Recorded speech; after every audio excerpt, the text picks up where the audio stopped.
এই মুহূর্তে বিশ্বসেরা ব্যাটারদের তালিকা করলে মোহাম্মদ রিজওয়ানের নামটা আসবে প্রথম সারিতেই। বাবর আজম আর রিজওয়ানের পারফরমেন্সের ওপরই মূলত দাঁড়িয়ে আছে অ্যাক্রস দ্য ফরম্যাটে পাকিস্তানের ব্যাটিং পারফরমেন্স। অথচ অবাক করা ব্যাপার, টেস্ট ক্রিকেটে এতদিনে মোটে 3টা সেঞ্চুরি রিজওয়ানের। পাকিস্তানি এই উইকেট কিপার ব্যাটার নিজের ওই 3 শতকের ম্যাচে সবকটাই ছিলেন অপরাজিত। সবগুলোই এসেছে ঘরের মাঠে, দুটো রাওয়ালপিন্ডিতে, অন্যটার ভেন্যু ছিল করাচি। তবে বৃহস্পতিবার বাংলাদেশের বিপক্ষে খেলা সেই 171 রানের ইনিংসটাই রিজওয়ানের ক্যারিয়ার সেরা।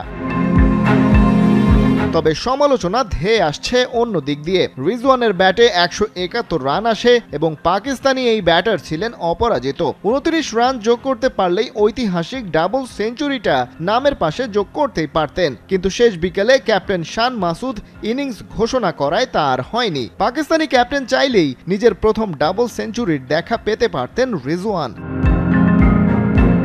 এমন আফসোসের বিপক্ষে ব্যাখ্যা দিয়েছেন ম্যাচের আরেক centurion vice captain Saud Shakil. তিনি বলছেন, ইনিংস ঘোষণার 1 ঘন্টা আগেই দলের সবাই জানে কোন সময়ে সিদ্ধান্তটা আসতে যাচ্ছে। রিজওয়ান নিজেও জানতেন সেটা।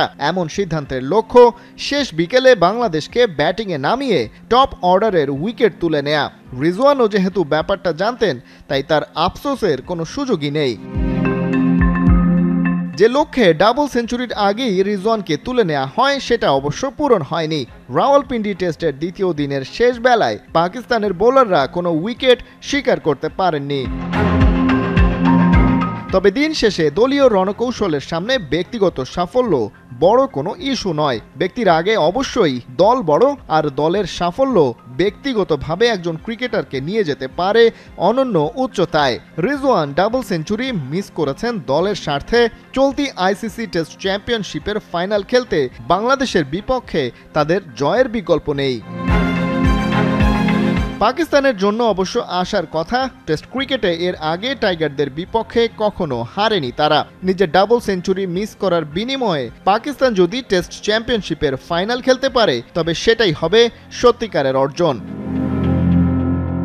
খালিদ জামিল, একাত্তর।